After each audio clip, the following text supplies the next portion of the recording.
Have you ever been gaming or working online classes and your internet service constantly gets interrupted? First Nations Fiber is about to ensure that just won't happen again. Get ready for high speed at a new level. Click on fnfiber.com and sign up today. First Nations Fiber, empowering people through connectivity.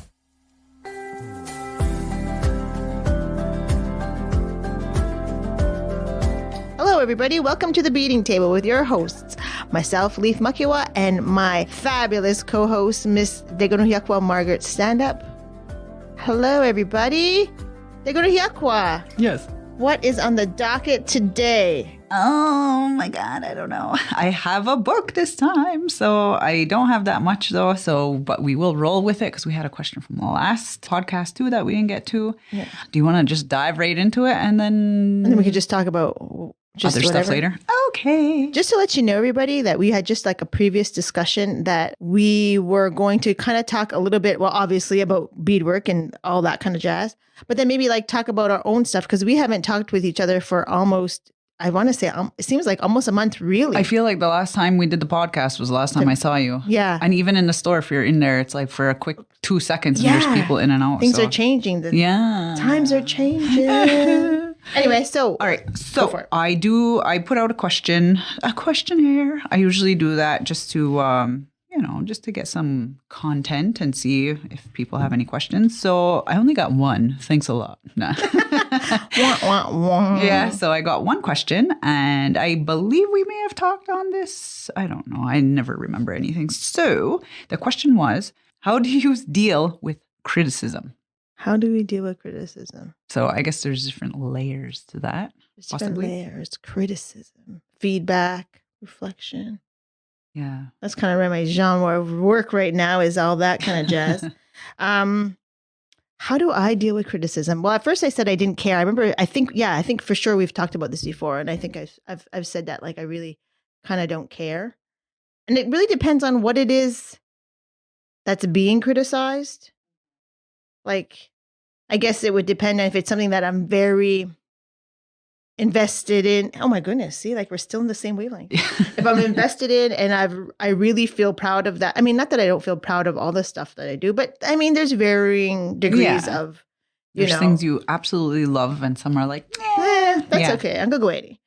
So yeah, so I guess it would depend on that. And even then, I think the things that I really like that I do, I don't necessarily put a lot of thought into maybe what other people think, just because I really like it. And for me, I think it always, I shouldn't say think. I know that when I'm making an order, for sure, I really do value what it is that's said. And I think I said before that sometimes I don't know if they're really just saying nice things or they're, because it's like, it ends up being theirs. So like, they're kind of buying into it too. Like, I don't necessarily, I can't remember any time that I've remembered like really negative criticism. And yeah, the same for me. Like, I can't say, I'm sure it happens like behind closed doors, but I don't know to have somebody come up to me and be like, oh yeah, like, you really should do this because it looks ugly. Like, I've never had something like that to that extent. And I think even with you and I, if we were giving feedback, and I don't want to say criticism, feedback on each other's work, what it happens with that is it either helps you to do it better, or just take into account somebody else's perspective. Like, I don't think it's something that it's never left a bad taste in my mouth. I mean, if somebody ever said anything about mine, like, those are the things, like, I don't remember them. Yeah. I do remember all the things people say, the kind things people say, like that for sure. So maybe that just kind of plays into how I deal with criticism, maybe. Yeah. And I think for the most part, it's like I said, like, I've never had somebody openly just come up to me and tell me something, unless it's like that, like, maybe I walked trusted close people, like between you, say Dagwa, like, where it helps to elevate what I'm doing, or like, okay, well, maybe try this time because this happened, or maybe this looks off, or whatever, Other times it's been where I've just openly asked, like, okay, what do you think about this? Like, so I'm opening up that thing, and it's a little bit more respectful because they're giving their opinion on what I'm asking, so it's not like in general, like, oh yeah, well, the whole color scheme, I hate it, or whatever. I could be like, okay, well, which color goes with what I'm doing? So, and I've never had anybody tear me down to say like, well, the whole thing looks like shit, redo the whole thing, you know? So I've never had to deal with like major negative criticism. Do you ever ask your spouse what they think of your work? Not really. Greg would be like, oh yeah, that's nice. Like, I don't know. He's, I don't know. I think he would just yes me to death. Maybe. You think so? Yeah. Have you fostered that kind of relationship with beadwork and him, like in terms of like reaching? I mean, obviously it's part of your life. I mean, that's what you do. I see it on your kitchen table. Okay, so this is going to sound really mean, so I'm going to say it, but, and it's not, it's not a reflection on our relationship because I do value him, but I don't value his opinion on art. So sorry, I love you. No. But I don't, because that's not his area of expertise. That's not where he really even gives a shit about stuff, you know? So if I'm going to say, is this beautiful? Do you like it? He'll say, yeah, I like it.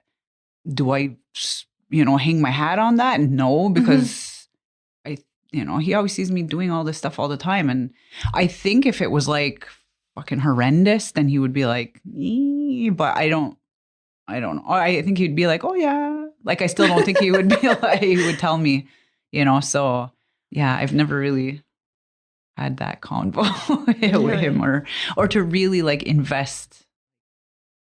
Take stock in what he said. Yeah. For that specific thing. Yeah, like to put it, you know, in that sense. But I guess I do sometimes, but I'm not going to sit there and be like, Greg, which color should I do? No. You know, like I don't really do that or whatever. I'll just, when I'm done everything, I'm like, look at, and I'll show him and he's like, oh yeah, that's nice. And he's sitting there trying to watch TV and I'm like, look at, you know.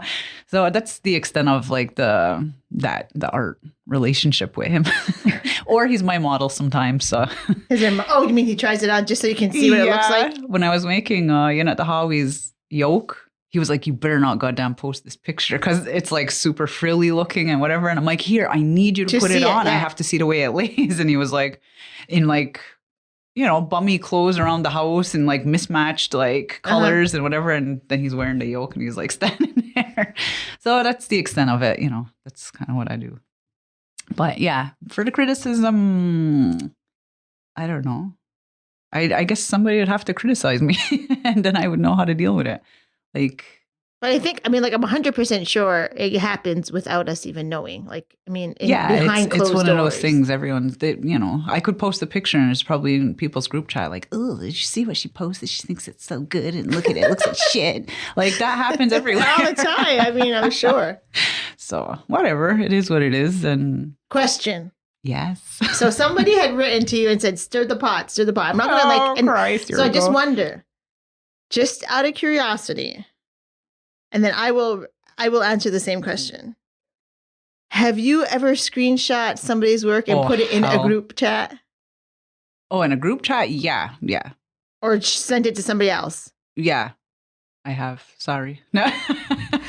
To be honest with everybody, Margaret and I send each other pictures of other people's stuff. Yeah. Like when you look at it, construction, colors, different things. And it's not always just the bad shit. Sometimes it's the good shit, you know, like, and I guess that's even saying bad is not the nicest thing either. But it's like when you can see when people are beginners or when, you know, so things like that we've like, oh yeah, just to look at it. So yeah, I have. It is what it is. And I'm not going to pretend like nobody else does it. And, no, it happens a lot. I have to be some kind of saint. Yeah. A beaded saint. Because I ain't, like, we all do it, you know. But yeah. I just asked that question just because it was like just waiting there for us to ask. Yeah. So how many of you do that? No. Or you know what I do? I have like probably 1 million pictures of everybody's stuff on my phone, just of basically all the things I like or techniques or different styles that I like, and I save it. So then sometimes I feel like, oh my God, nobody better look through my phone because then they're going to think like, you psycho, you just take pictures of beadwork, screenshots. Yeah, all the time. It's like, sometimes it's just colors or I don't know, like it's inspiring. The only thing though is that in the moment, sometimes I love it. And then, I don't know, a month later, I scroll back through and I'm like, wait, why did I have this picture? And then I'll delete it because I'm like, I don't know. The magic's gone. Magic is gone. Yeah. I don't know if I have anybody. I know I have some old pictures, like, I don't want to say antique, but some like antique photos of like beadwork. Yeah, that I have a lot. Like, I have especially somebody's birds. right here. So yes, on May 25th, I did take a screenshot of somebody's work and sent it into a chat. But yeah. But yeah, just to see how things are. Just to see how things are. I think that just, I mean, yeah. Yeah, I think everyone does it. I don't feel any two ways. Like, I don't feel like I'm talking out my butt or talking two-faced by saying, like, you know, scone and all that jazz. I mean, it is what it is. People take pictures of other things that we don't even know who's making them, like some AI machine somewhere is making some kind of like product. They're all at H&M being sold on the shelves. No. Yeah. All right. So we'll move on. So another topic that was brought up, this was a few months ago. It was brought up actually in the store. It was generated, I think, by a few posts in the past. And I had a few people come in. And it's funny, I don't know. I think because some people know that we have podcasts. So sometimes we'll be like, hey, so, you know, you should put that in your podcast. Like that kind of thing, you know? Yeah. So this was one of the topics. So is it controversial? It might be a little bit. It's more of opinions on the situation. So we did talk on it before, just but I think because it came back to light, it was brought back up. So copyrights. Okay. Yeah. So that was the issue, or that was the topic that was brought up, and I never had a chance. I kept forgetting about bringing it up, but it was from a few months ago, I think. And somebody had just brought up, like, it's been so long, but like I can't remember all of like their concerns, and the details or whatever. But it seems like a lot of people are concerned about that. Like when you read that people want to copyright their work, I guess it's the whole process of it. Like maybe because I don't understand what it entails to copyright. Like what are you copywriting? Writing?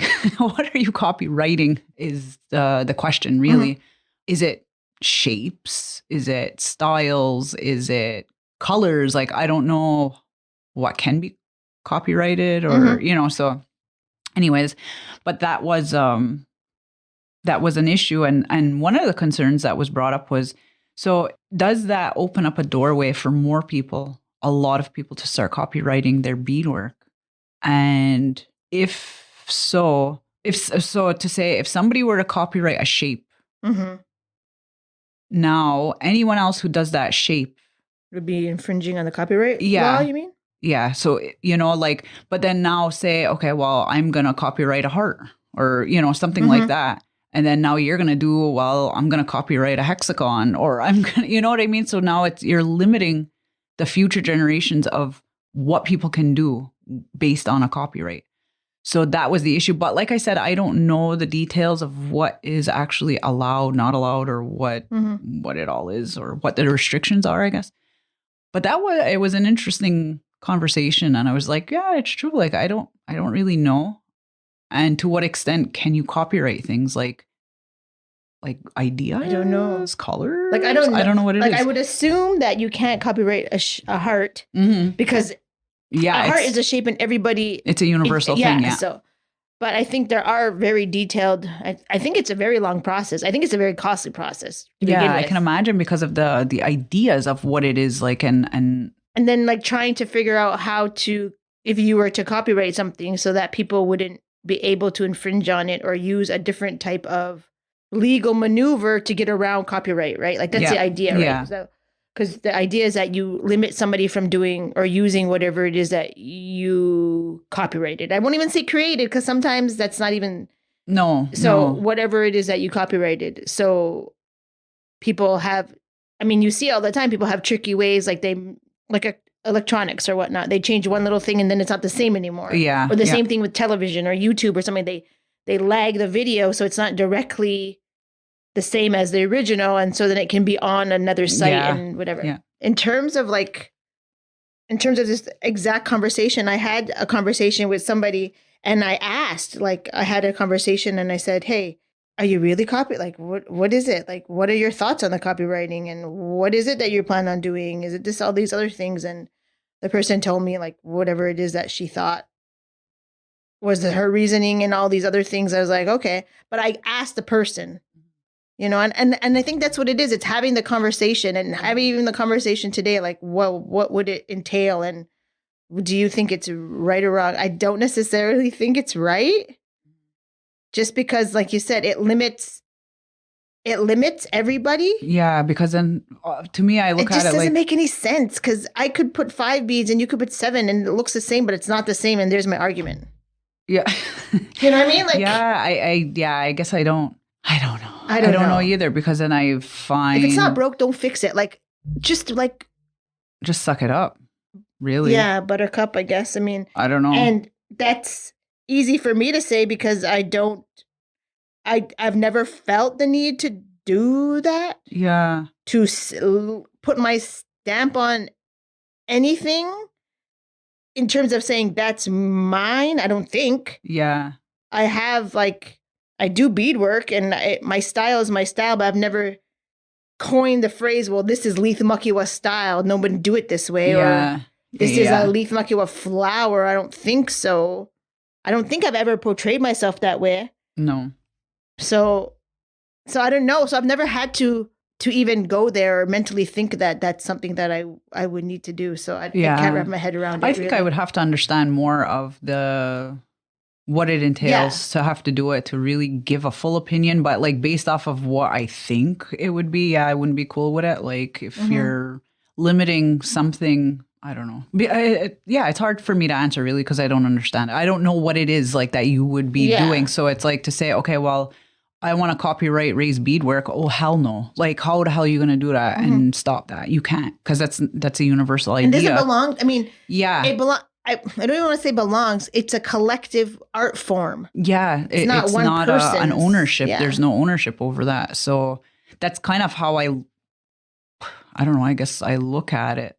And I think I would look at it completely different if that was my only bread and butter and that's how I made my millions or whatever. You know what I mean? Like I can, like it depends on like where you're coming from, like why it is you need to do that and all that kind of stuff. And everybody's everybody's artistic journey is different. So I don't know. Like that's not, I don't know. So let's touch a little bit on something. So when we all we definitely know that ego plays a role in feeling like this is mine. Mm-hmm. And the reason I'm saying that is because I've felt that before and I know that was like my green-eyed monster coming out, you know? So it's kind of like, I always used to question that, like, okay, why am I getting psychotic over this? Like if somebody's looks like mine, who gives a shit? Mm-hmm. You know, like I really had to stop and start looking at that. Like, why do I feel like I have to possess this and I have to take ownership of it? Or, you know, and everyone has different reasons. For me, after a while, I had to really like, do I want to be feeling like shit every time somebody else does something out? Like, why do I feel like I can't, you know, kind of like cheer them on for doing something like, regardless if it looks like mine or not, you know? So I always just think it's interesting, like that whole area, you know, and it's kind of like you have to kind of stop sometimes and just like talk to yourself and ask yourself, like, why do I feel like this? You know, and is it something I could let go of? Do I want to feel mad and pissed off all the time every time I see something? Or can I learn to just let things go? So sometimes that's why I wonder, like, when you want to copyright, does that play into it? Like, I don't know. Like, that's a question I guess I'm posing for people. Like, is that how people feel? Or like, what are the reasons? Why would you want to copyright something? Like, and I understand that, yes, first and foremost, it's because you don't want anyone to copy it, obviously. But then why? What's the deeper reason? What's the deeper within yourself, like to stop somebody from, you know, like at some point, like somebody else is going to do something. Like there's only so many ways to do shit with beads. So I don't know. Anyways, that was the question. Yeah, I don't know. It's it'd be interesting to get the other perspective for sure. Like, like, you know, and I'm sure it has to, if it's like say it happened to me multiple times, then maybe that would be my recourse.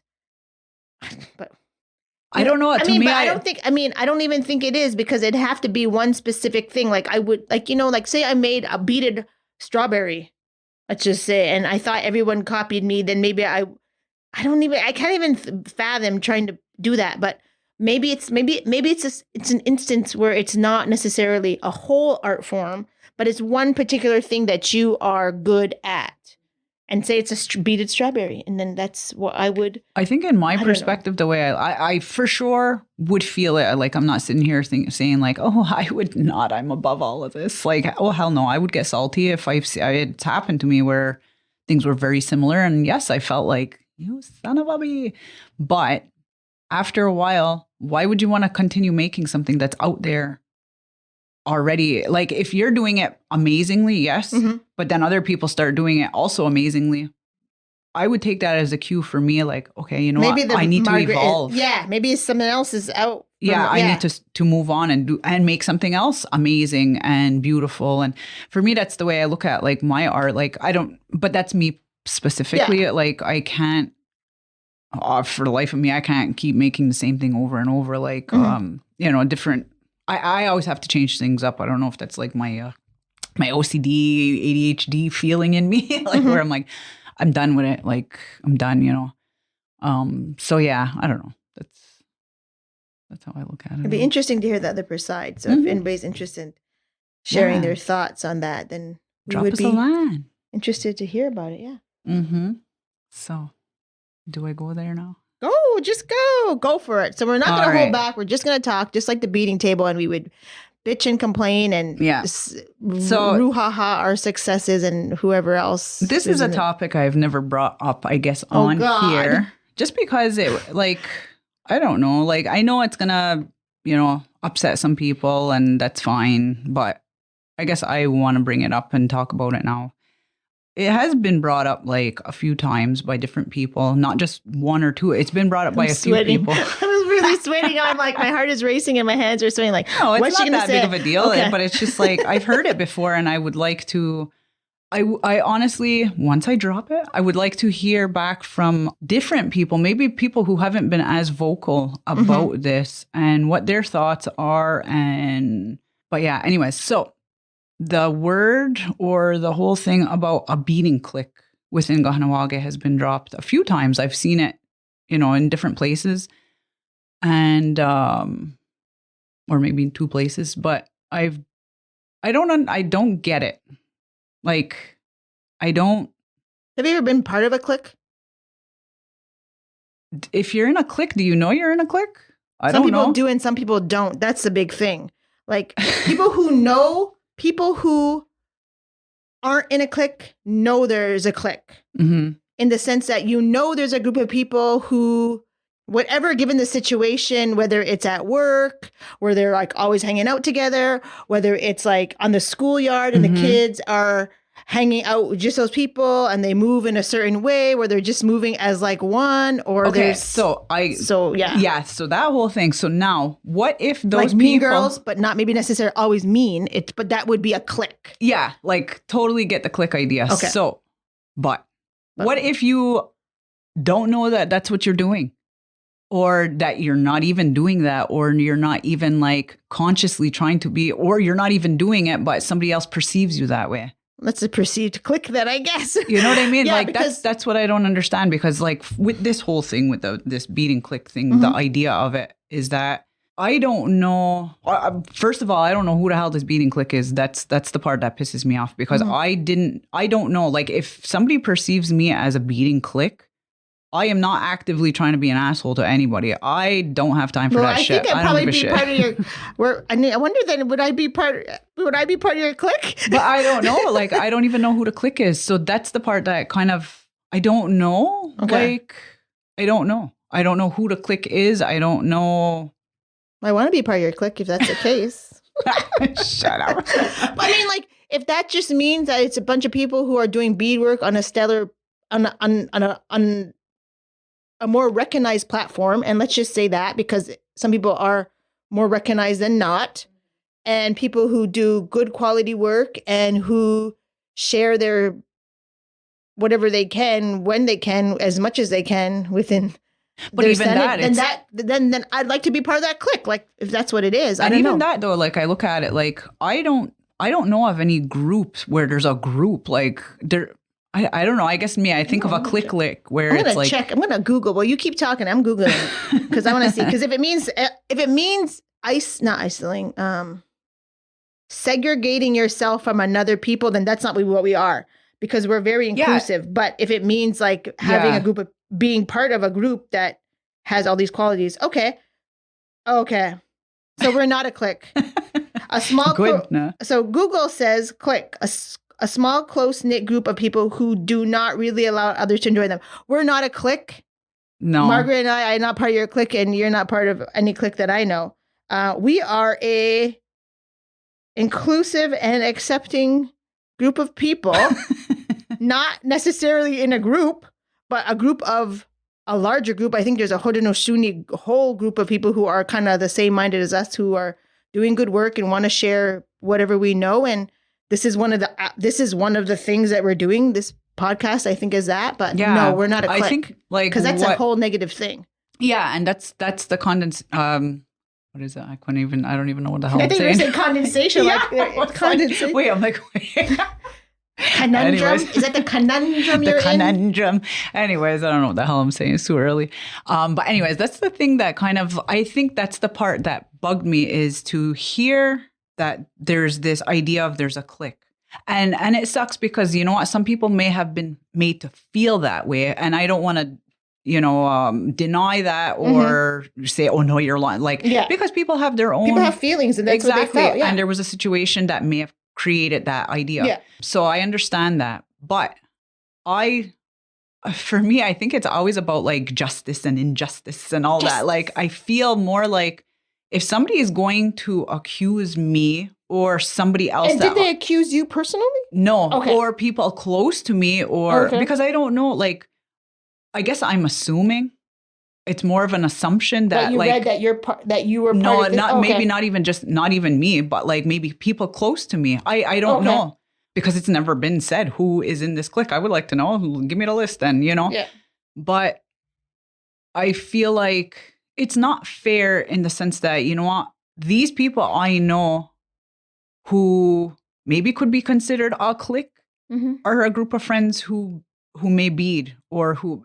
They're not like excluding anybody. They're not trying to make anybody feel bad. Nobody is actively doing that I know of, And if there are people out there, cut the shit, because that's not nice either, But that's the whole, I think, because I don't know, and it's never been.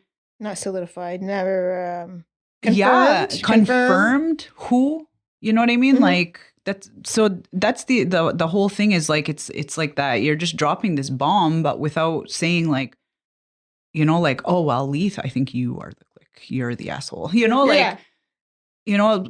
Because if somebody feels that about me, first and foremost, I don't actively try to exclude anybody. I don't think I'm on any pedestals. I don't think I'm better than anybody else. Do I beat at a certain level? Maybe, because I've been doing it for a long time. Yes, you do a good job. And that's also not a bad thing to say either. No, where it's people, not bad, no. Like, that's another area, is that we have to get out of this idea to like thinking that if I say my work is good, that doesn't mean I'm conceited and I think I'm better than you. Yeah. I'm making a statement that I value my work. Do I think it's the best? No. Do I think it's better than everybody else's? No. I think that right now where I'm at, I am confident and I'm comfortable with what I produce, and yes, I'm always wanting to learn more. I'm always wanting to get better or whatever. Yeah. But that's for me. Yeah. That's not in a way like, I gotta get better because I want to be better than Leith. I don't give a shit, so that's the part I think that really pissed me off, was that I don't know, maybe it's arrogant of me to assume like, are you putting me in this category, or are you making me like part of this clique bullshit? Because I'm not, and I don't partake in that, or I don't actively do that. Like, I freaking teach people how to bead for a living. Like, so the people that are going to learn from me, until they get their own styles, their shit's going to look like mine. Yeah. How am I going to be in a clique if everyone's shit's going to look like mine for a little while? That's the reality of it. So anyways, I'm getting all spassy. But that's good. I mean, like you said, like, you never brought it up before, and it's something that you've seen more than one time, I'm assuming, right? Because I've seen it too on Facebook, or on different other social medias. It's just, and it does suck. You know what? I mean, it must really suck for the person who feels like they're not, because that's what it said. It said not allowing other people to be part of a group. Yeah. I mean, I know what it's like to not be part of a group. And to me, and it's not fun all the time. That's another thing is like to feel like you're not part of a group. I don't know what generated that feeling. So is it by not getting likes? Is it by not being acknowledged? Is it not being, and in some ways, that's another area that I kind of thought long and hard in the shower about. The best ideas. When you have all of your, your imaginary arguments in your head in the shower. Well, I mean, literally, you kind of are vulnerable. Yeah. You have no clothes on. Yeah. Like bare ass, like washing up and like. You are just like. and thinking about it all. So I also thought of the idea about, like we talked about this where, like I don't always like everything, every post on Facebook. Yeah. I don't always share everything or whatever. That's not my job to do that. And why do I have to? Mm-hmm. And that doesn't mean that I don't like anything or that I don't like certain people's stuff or whatever. Like sometimes it's not even on my damn radar. Like, oh my God, I have to share theirs to like, why? Mm-hmm. You know what I mean? So sometimes like, I think I've seen something about that, about acknowledgement and not feeling acknowledged. And that sucks. Like I really, I feel for whoever feels that way, like their stuff hasn't been acknowledged, but who are you waiting for? Mm-hmm. To say, good job. Yeah. And why do you feel like you need somebody else to pat you on the, well, you know what though, like in everybody's ego, everybody needs that and wants that. I agree completely. Like, you do, everybody does. That's like part of my job. Like that people want either evaluation or acknowledgement or just a good, anything. People want to be seen. Yeah. Like people want to be seen. Yeah, for sure. In any aspect. Yes. But I think there are levels, and I think that becomes everybody's individuality type of thing, or their own things, their own deals, like where, what level do you need to be seen and heard? Mm-hmm.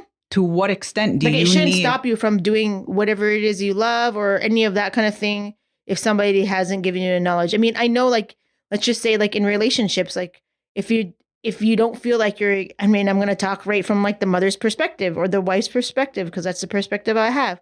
I've felt salty a lot about feeling like you don't value what it is I'm doing, or you don't even see that I do this all the time and all that kind of stuff. I know what that's like. But it doesn't stop me from, it makes me mad as hell. But you're not going to get a divorce from it. I'm not going to get a divorce from it. We have an argument, or I tell the kids like ship shape, like I'm going on strike or whatever the thing might be. Yeah. But it doesn't stop me. I've never reached that point because I have things in my toolbox, like ways that I deal with stuff. Sometimes not always in the most appropriate ways, but I have things and ways, coping mechanisms and tools to get through my feelings, how I feel. Yeah. And that's the big thing is that. And how are you feeling and what are you projecting? Yeah. Based for sure. off of your feeling. So that's the part where I was kind of like, is this all of your feelings that's being projected, or am I really playing a part in this? So that's some of my shower thoughts. Like, to what extent? That's good thoughts though. I mean, like, am I, fueling? I guess, fueling, contributing to this clique idea? Like, in a way where I'm not, because I'm not consciously actively sitting here thinking like, oh, I gotta exclude this person today. Like that's never in my agenda ever. But do I do it subtly? Do I do it in ways that I don't realize?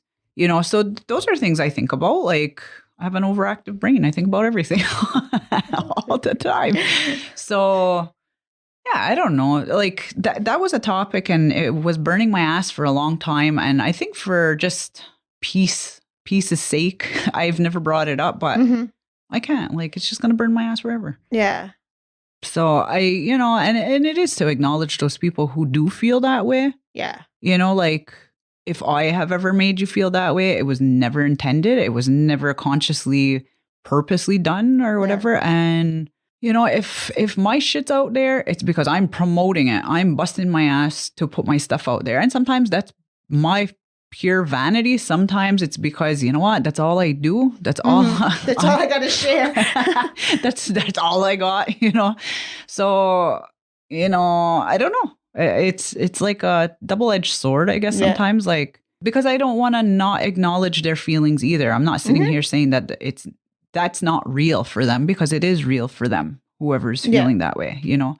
But I like what you said though about like I can see myself like in situations where I've not used my feelings, but my feelings have clouded my better judgment and how I interacted and respond or react. But also what it is you want and how your feelings play a huge part in sometimes even like sabotaging what it is you're trying to get, you know? Like I'll say from not you, I'll say I have maybe reacted in a certain way that might have pushed something further away from what I wanted it to do and actually brought it closer just because I might have felt not adequate or maybe felt that I wasn't deserving of that kind of stuff.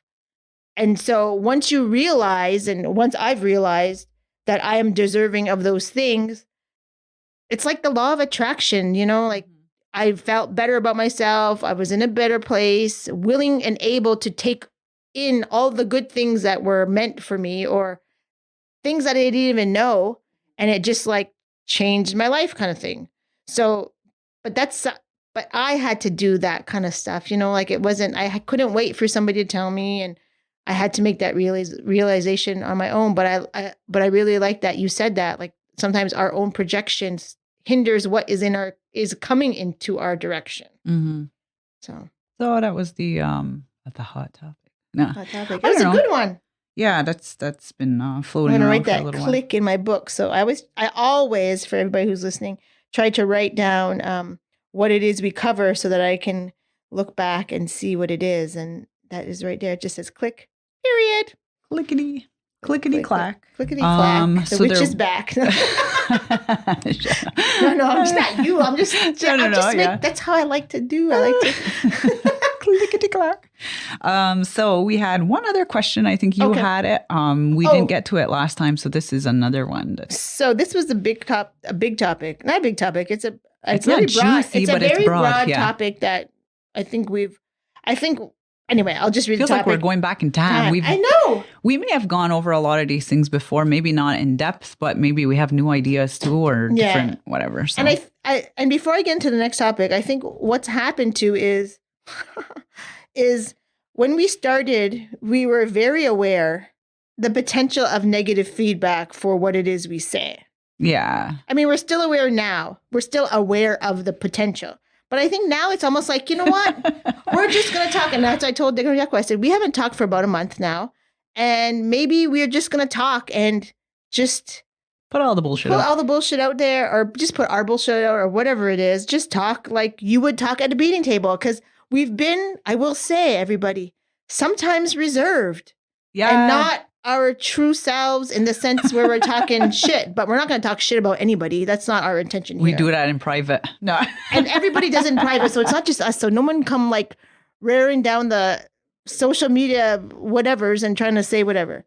But because y'all do it too. Because y'all do it too. It's just now we're here on this platform and we got to have content and things to talk about. And it's not just content. It's real stuff. It's like beadwork is part of our lives. It's part of how we function every day and how we support our families and do those kind of things. So it is part of us. And sometimes it's bringing stuff out to light because how do they get fixed if you don't address them? How do they get dealt with if they're always in the dark? You know? Yeah, just acknowledge. Yeah. And some days it's kind of like, you know what, we don't bring up the topics because you know what, I got too much going on to deal with extra bullshit. Yeah. That's honestly how it feels like. Or the vibe isn't even right. Like, you know, like it's not the right time. It's not. Yeah. So sometimes, we just don't bring things up. Well, sometimes it's out of respect too. Like sometimes I don't want to make people feel shitty or bad either. But you know what? Sometimes it gets to a boiling point where, you know what? Sometimes comments make me feel shitty and I need to bring them up. Yeah. So that's kind of sometimes where I get to. And then if there's backlash and it is what it is. It's not. But you know what? Like if I feel shitty, then I have every right to address it. So, and that's it. If you feel shitty, you have the right to address it. Yeah. It doesn't mean I have to be an asshole about it. I don't have to attack anybody. Yes. I don't have to overreact. There, yeah. You know, but I can address it. And for me I was thinking about it again in the shower, putting on my face, putting on my eyebrows. No. Oh my God. I don't, should I say that? No, I won't. I say like, I didn't know you didn't have eyebrows. That dark eyebrows. Okay, so they're just very light. Like, and I didn't know. Fading, yeah. I didn't know that they could. Okay, so we had gone away a long time, like maybe 5 years ago, if not maybe 6 years ago, to Ottawa. I wasn't staying in the hotel room with Degoro Yakwa, but she was saying it was you and Merritt, and I didn't know. And she had mentioned something like I put my eyebrows on, and I was like, "What?" Because I always thought Margaret just had really nice eyebrows. I didn't know they were colored in. Yeah, I always joke like as if I'm like totally. I do have like the shape that's there is really what's there. Yeah, yes. It's just that I do pencil them in now as I'm getting older. I have light hair, so which is weird though because when I was younger they were dark. Your eyebrows? Yeah. They were always like darker, but now I don't know, getting older, they're like you pluck and then it never returns. And then I don't know, they're lightening. So I'm like, I'm going to goddamn pencil it in, which is a pain in the ass I have to do every day. But anyways, so yeah, I penciled them in. So it's not like I'm bald, but you're just a fair they're fair and I don't want to look bald. I don't want to look like because you're having eyebrows. Like, I mean, you've seen anybody on any kind of thing. Like, you see eyebrows really make it. My eyebrows really bushy and I don't really like them, but whatever. No, like people pay good money for that. Look, I have to pencil mine in.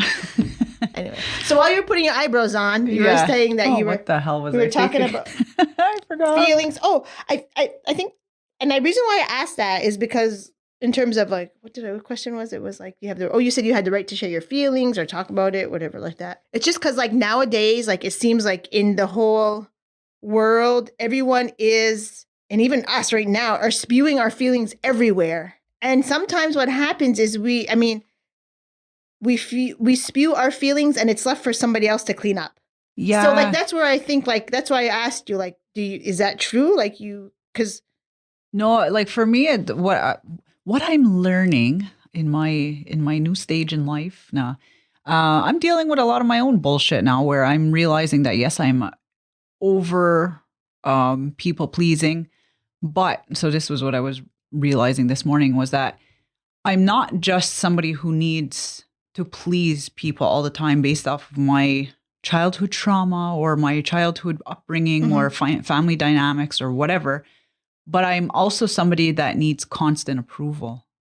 Oh, I didn't know that. Yes. So having that, I think it's not as bad as it used to be. But yeah, growing up, being younger, like teenage years, even into my 20s, I needed constant validation. And it's still like that to a certain extent, but I'm aware of it. And it's something that I've been working on to try to get out of.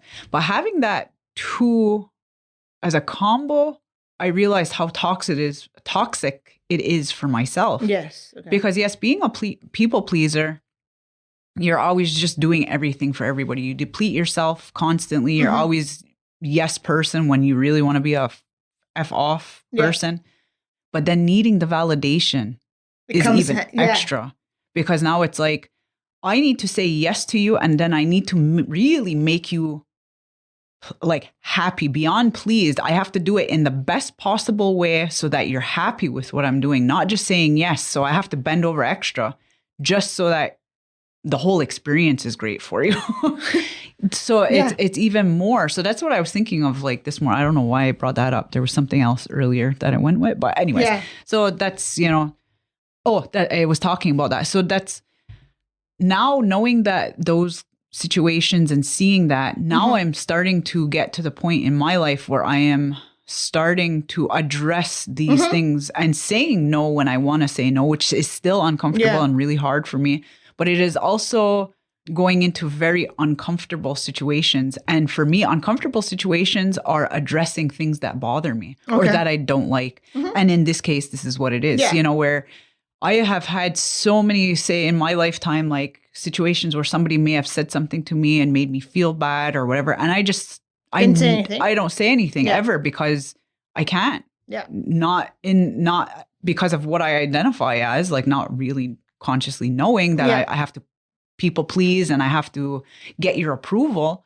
So now coming out of that and learning that and really acknowledging that about myself, it's to the point where, well, it got to an extreme. Because you go into phases of it, you tend to avoid the situations. Okay. Sometimes you're in total denial and you're just like, yes. And then you avoid situations so that you don't have to deal with it. And then you go to the extremes where you're just like, F you to everything and everybody. So I'm kind of dialing it back a little bit because that's where I felt like I was getting. You mean the FU one? Yeah, where I was just like, I don't want to do nothing, like, or I don't want to, But now it's trying to deal with situations or comments or whatever in a healthier way by addressing it. And sometimes for me, I think addressing it is privately with that person so that you're not creating embarrassment for them and for yourself. It's not putting it all over Facebook. Like if there was one person who made me feel a certain way, I'm not going to go out there and put it like, oh, everybody, I'm not going to generalize it because sometimes the issue is just really with one person and then you can address it instead of making it a more toxic, like a whole toxic thing. So anyways, so for me, that's kind of, sometimes I see certain things and that's what I look at. Like, it's like that stupid meme, like, could this have been an email? Like. Oh, yeah, like the meeting or whatever. Yeah. So it's the same thing sometimes, well, whatever. So anyways, that goes into all of this. And that's it. It's really cool. Like, I mean, it's really, I mean, even though I've known you for, I don't even know how many, let's say 5 years now. I didn't know that about you. I knew part of it, but I didn't know all of that. Yeah. Yeah. It's a lot of work, eh? Life is like. Well, it's a lot of bullshit and it's a lot of different layers and different, like, I don't know. You don't know that these things are happening. You don't even know why you're doing them half the time. Exactly. Until... You don't even know that you're like, for me, I've always like created, not always. Yes, for a very long time, I created a narrative in my mind that I thought was the projection that my life had to be, or these things based on what I thought somebody else wanted for me. And that person never said a word about what it is they thought. Yes. Never said a word about what they intended my life to be. Yeah. But because I lived and saw all of these things, I thought this is how my life is supposed to be. It should be because based off of this, the environment and I should be doing whatever. This, or I should go there, and I should be working here, or whatever, all these other things. And it took me 30 years to realize it was myself. And that's the big thing, is like we talk to ourselves the most out of anybody on the planet Earth. We talk to ourselves. And so if your voice in your mind is sending you down that negative rabbit hole, or making you make this right turn to Crazyville, or to like be so overtly happy and all these other things when really you're not, and all whatever the gamut is, it's yourself sometimes that you have to put in check. Yeah, and sometimes it's like you even finding that root or the core. For me, like I'll put it out there, like it's a personal thing, like where a lot of my stuff stemmed from. I won't go into details because it doesn't just entail my life. Yep. It includes my brothers and my parents and things like that. But I'm from a divorced parents, I don't remember, like I literally had blocked out years of it. I was about maybe 8 or 9, between those ages, maybe 7 to 9, somewhere in there, they divorced. And in the beginning, it was ugly. It was a fucking awful, ugly thing, and it didn't last long, thankfully. Like things worked out. Yeah, the ugliness and the whatever. But having divorced parents creates that. Especially when you're older to know, like my parents divorced, I think when I was a year and a half, maybe 2 years old. So it's a different story, but yeah, like you, like for you, like you know them together, or you block them out, or you have the memory of, and they lived in the same town, all these other things, these elements. Yeah. So it's that, like that's kind of where a lot of it stemmed from. And then having like, a lot of issues, a lot of situations happen. And then me being the bridge for everybody constantly, like, well, okay, my dad's here, so now I have to go talk to him because maybe my mother doesn't want to have to talk to him, or my brothers are mad at him for something. So then I was the kid being basically the child in the whole situation, because my brothers are a lot older than I am. My youngest brother, Joe, is 10 years older than I am. And so it's like 10, 14, 16 years. He was already a man by then. Yeah, they're all adults, basically. So that's where that stems from, me being that in between go-to person. So feeling like I always had to uphold that role, in life or whatever. So those are just basically little things that can happen that start that whole bullshit, and so anyways, but there's a lot of bullshit. Yeah. Just a lot of bullshit. You gotta have bullshit. Lots of bullshit. Yeah. So I'm just gonna say thank you for sharing all that deep, dark, all that realness. Because I think, not to say because you need to be acknowledged, but I think people who put themselves out there and do that. And when I do work at the school or whenever, I always say thank you for letting me know because I didn't know, Yeah. So. And one more thing. Well, and it's funny though, because now, it's a lot of private things that people don't know about other people, but it's like, my parents function normally now together. Like we have Christmas, we have all things together, everybody, including my stepmother who comes over and we'll go there and everybody's cool. But it took a long time and it took a lot of people having to deal with their shit and looking at themselves and letting a lot of bullshit go, so it's in a totally different place and people probably would never believe that it was such an awful time for a little while. Based off of the way things are now. If things are calm and semi-normal, you know? So, yeah. Just takes time. Mm-hmm. Okay, so the question was, what does beadwork mean to you? The whole process, being taught, learning new things, or teaching others? I think we kind of, I think part of that we talked about, or I mentioned about how like beadwork is our life. It's part of our, I think it's part of our DNA now. I don't know how many times I got stabbed from that beading needle, but I think it started off as a means, just a little girl in grade 2 doing like cluster workshops at Garunuha school. And one of them had to be beading. I think that's what it was. And then it just lay dormant for so many years until ironically, my mother opened a bead shop. Mm-hmm. Like I was at university. I didn't know. Of course, I think during your teen years, you kind of pull away from your parents and you don't necessarily know what's going on. Like that's not at the forefront of your mind as what your mom's doing, what your dad's doing, unless it's very impactful on your life. But she opened a bead shop and that's how it started. And it was in there. It was in there. But I've always been good at my hands. Like I'm just good that way, I think. I'm very crafty. And so it's just being taught. I think I didn't have any raised beadwork skills really at all. And I was afraid to go high. I was afraid to bead raised. I was afraid. I didn't think I would be able to. And it took me a very long time it took like a decade for me to really understand. And that's when a lot of feedback and critiquing of my work came into play, but it was amongst a group of people that were were like family, like our aunts or sisters. Your own clique. My own clique, my own beading group, the Bead Babes, Kanawage, circa 1999, I guess it would start off. Anyway, so like that's where all that learning came in, and it was never demonstrated or given to me in a negative way, and I never took it in a negative way because I had no reason to. So, in terms of being taught, I think that's where it was. I think I'm constantly learning new things. And I don't necessarily know if I'm actually learning from somebody or I'm just learning in the process myself. Mm-hmm. As you go. I go. Yeah. Like it's not necessarily waiting for somebody to teach me things now. Although my next project, I'm going to have to ask somebody to teach me. It has nothing to do with beadwork. But in terms of the beadwork aspect, I don't know if I'm ever being taught by somebody. But I'm constantly learning all the time. Yeah. That's kind of, no, I'm. Yeah.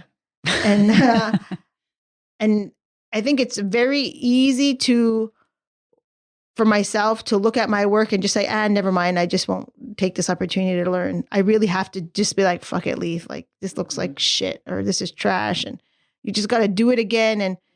And almost like that, well, nobody's watching, but I'm watching, having that integrity of myself. Like, I'm watching, I'm the one who has to be, I have to be accountable to myself because there's nobody else. Like, I'm not waiting for somebody else to be accountable to. Mm-hmm. It's myself. And teaching others, I don't intentionally teach anybody because I don't teach anybody beadwork. I think I'm constantly teaching other things in life. But beadwork, no, but that is about to change too. So we'll see what that color. I got a sweat on my lip just thinking like, oh God, I gotta teach somebody.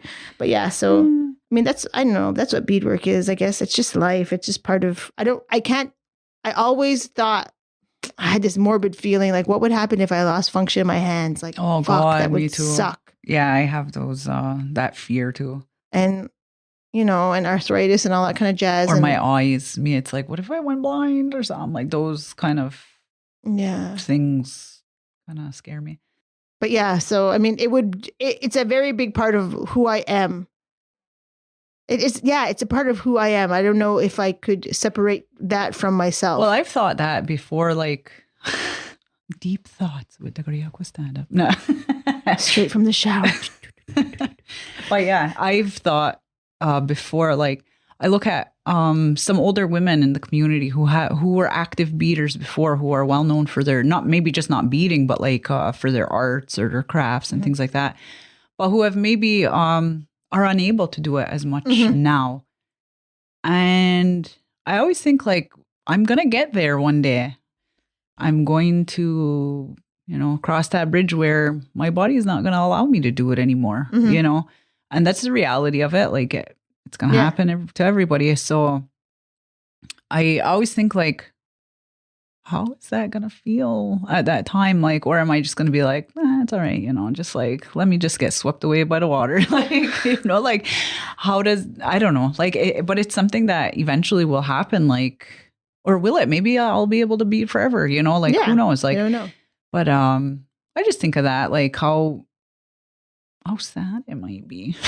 It might be. And then it's sitting in that sadness. It's seeing what it is. You know what I mean? Like, there's my coaching part there. I always try to look on the positive. Well, just sit with it. Yeah. But today is today, right? I mean, and that's what I tell sometimes when people I'm working, like today is today. You can only get better from now, and that's all there is to it. Do what you can. Yeah. So. But yeah, that is a thought. Like I never thought about that, but I will start thinking about like, what am I gonna make do? Everyone sad around. What am I gonna do if I can't bead? Yeah. So, but but I guess like for me, that's where teaching comes in. Oh yeah, for sure. If like I can't do it, then I'll teach somebody else to do it. I don't know. But the process of it all, or I don't know, what were the questions? Like the process. It says, what teaching? Does mean the whole process being taught, learning new things, teaching others. What does beadwork mean to you? Was the general question.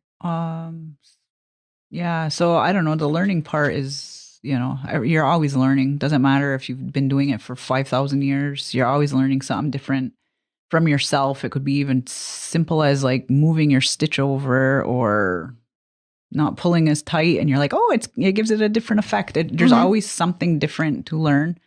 And like you said, it doesn't always mean you're learning from somebody else. You're learning from your own mistakes or your own your own processes in as you go along. But yeah, there's always somebody that's going to be doing something, and it doesn't always, sometimes they're doing it better than you. Sometimes they're just doing it differently than you. And you get to decide whether you like that difference or not. And then you can try it if they're willing to teach you, or if you can just figure it out yourself and just do it yourself. But yeah, there's always a learning curve to all of it, whatever. And yeah, it's just like what you said, though. I don't know. It just consumes everything for me right now. It's my bread and butter. It's my sanity. It is my quiet time away from the world. It's that creative drive. I don't know. I guess a lot of other people feel it. Like it's like a physical feeling for me where if I'm looking through Facebook or I'm looking somewhere and I'm like, I can feel it right in my chest and my like gut, like something like it's like a fire, or like I get punched like right in the chest where I'm like, oh shit, okay, what am I doing with that color? Or, oh my God, like I love how it is. And then it lights this fire under my ass. And I'm like, I have to run to my art room and prepare something really fast with the colors and whatever.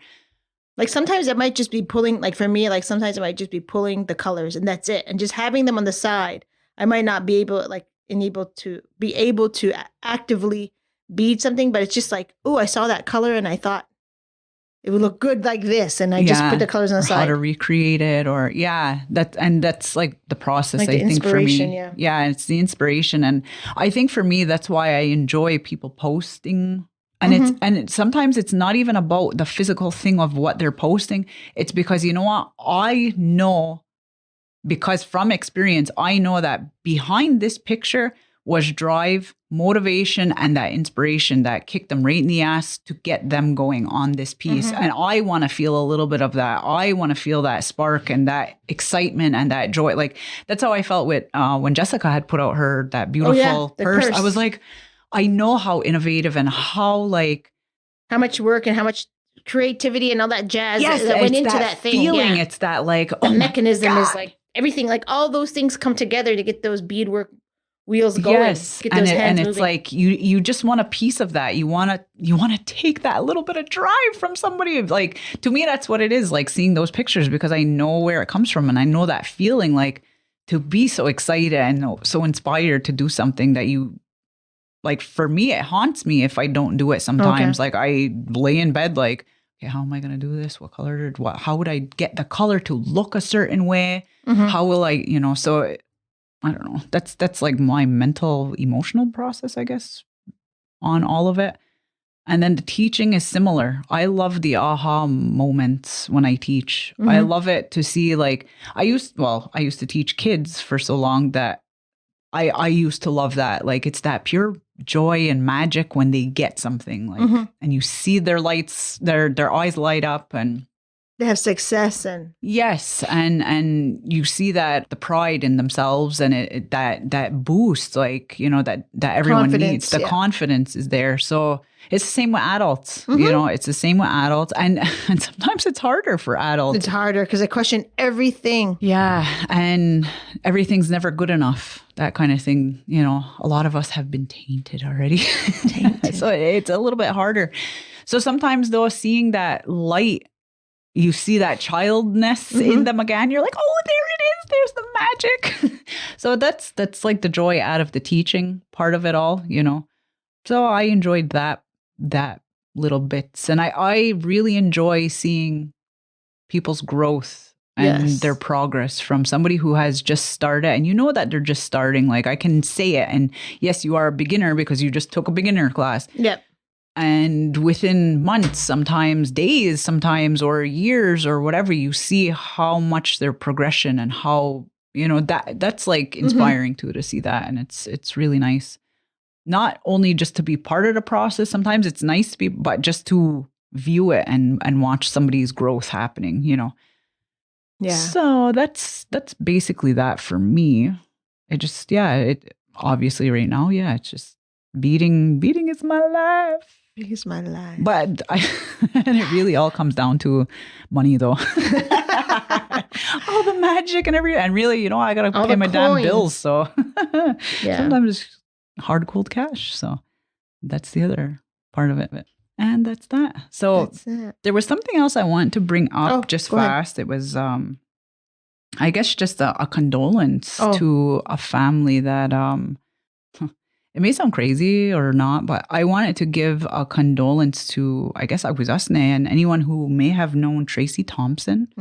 I personally didn't know her. I had her on Facebook for a while, like I want to say a few years, and she was a beadworker apparently through the pictures I've seen, through people posting, tagging her like, thank you. I think she gave classes and things like that. She had a small bead store too. Yeah. So I don't have the dates. I don't remember when she passed. It was like within the last few months. And I was shocked and I was really sad to see that because I really enjoyed seeing like her creations and seeing like, what she was doing out there and things like that. And I've never personally met her and I don't know if I've ever talked to her, like maybe on Facebook, possibly, but there's like always so much going on or whatever. But her daughter, I believe, had taken a class with me. Her name is Ange Thompson, or that's what her name is on Facebook. I think I did meet her though in person, maybe at the store. Yeah, I did a few times. So,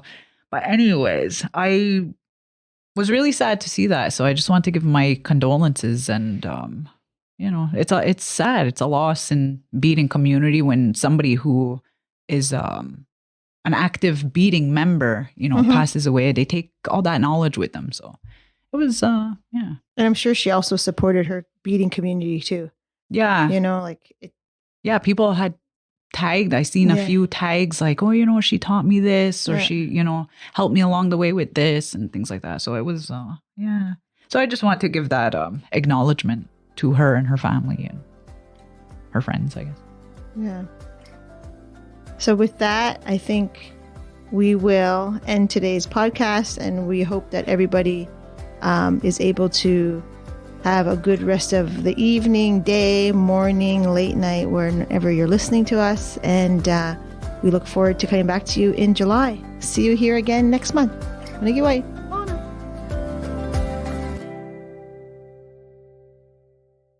The views and opinions of the guests expressed in this podcast do not reflect those of Redeewase and its employees.